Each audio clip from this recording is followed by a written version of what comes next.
The American mind cannot comprehend what's going on around me. This isn't a party, it's not even a planned event. It's just what happens every afternoon here in Barcelona, Spain. After school and work, people come out to squares like this to hang out, get work done while their kids play with friends, socialize, interact with acquaintances or true friends and neighbors, and there's a huge social and economic benefit to that. Now the square I was at is right here behind me, but just a block away through that passageway is another square. Let's go there. Now, why is this significant? Raj Chetty, a professor at Harvard, published a study showing that the number one indicator for whether or not someone will break out of poverty is something he calls economic connectedness, or relationships with people in different social classes other than their poor social class. And this is something that I found to be personally true.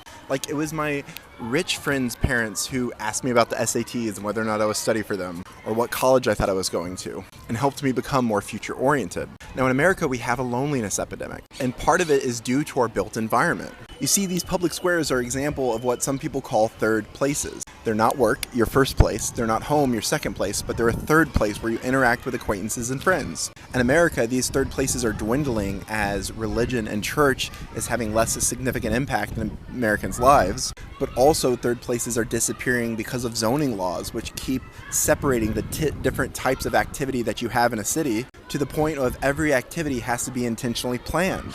And what third places we do have in America, things like coffee shops or bars and cafes, they're paid third places that just aren't very accessible for people who are poor, at least on a regular basis. But it's this economic connectedness that could be one of the best things to help alleviate poverty, all without requiring government programs. Now, why does it happen here in Spain? Well, of course, there's a culture for it, but more than that, there's an environment that's conducive to it. If I want my kids to have social activity, a lot of it requires a play date. And being an introvert, I don't like putting things on the calendar where I have to interact with people. And if I show up meaning to meet up with someone, I'm gonna have to talk to them.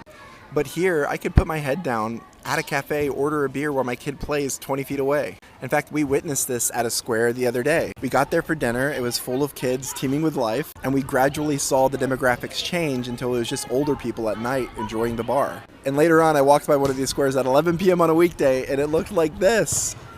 Social capital, or the interconnected relationships society has, is built on chance encounters, running into people in a moment, not having to plan every outing and get together. And if your suburb neighborhood has this is great, but it's the exception, not the rule. And it's not enough to live in an urban environment. You can still be lonely there too. It has to be an environment built around humans connecting to other humans.